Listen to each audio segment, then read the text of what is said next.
grew up in the same neighborhood, ran into each other again 3 years ago or so. When I look at her, there's a sense of like the neighborhood I grew up in, everything I know. It's Baton Rouge, that's home, that's my family. Having a place for just me and Aubrey as a single mom is not affordable. I couldn't have done it. So I moved in with 2 other women. So me and Aubrey shared a bedroom for a couple years. And it was a great environment, but right when we were talking about possibly moving in with each other, it kind of happened at just the right time because me and Aubrey were outgrowing that living situation. We knew we wanted to be in this neighborhood. This is where we both grew up. This is where his family is.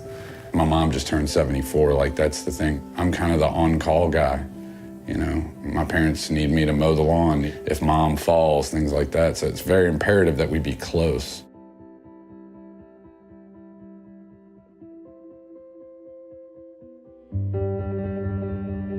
I got my income taxes done. The amount of money that I thought I was gonna make, I made a little bit more, so my credit that they gave me, the tax credit I got, was too much, so I owed up to almost $900. And so, you know, you got that, and then you got $1,200 rent.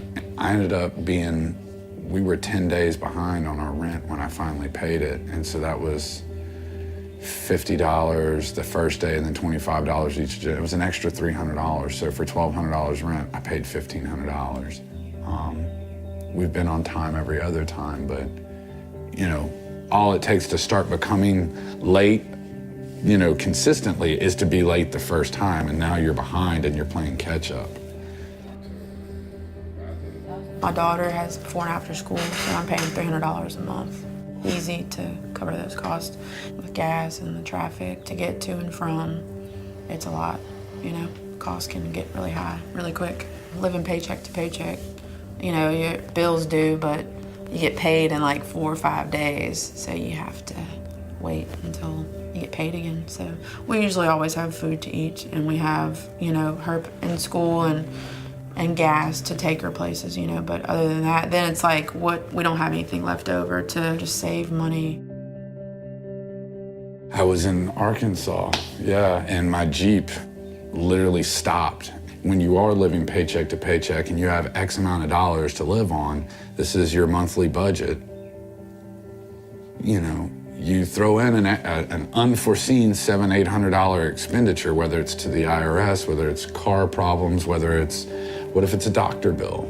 You know, something, I mean, where does that money come from? And the thing is when you're stuck at mile marker 8 outside of Little Rock, Arkansas, there is no grace period. You gotta pay what you gotta pay at that moment, and you just kind of go, well, when I get to rent, I'll get to rent. And that's a scary feeling.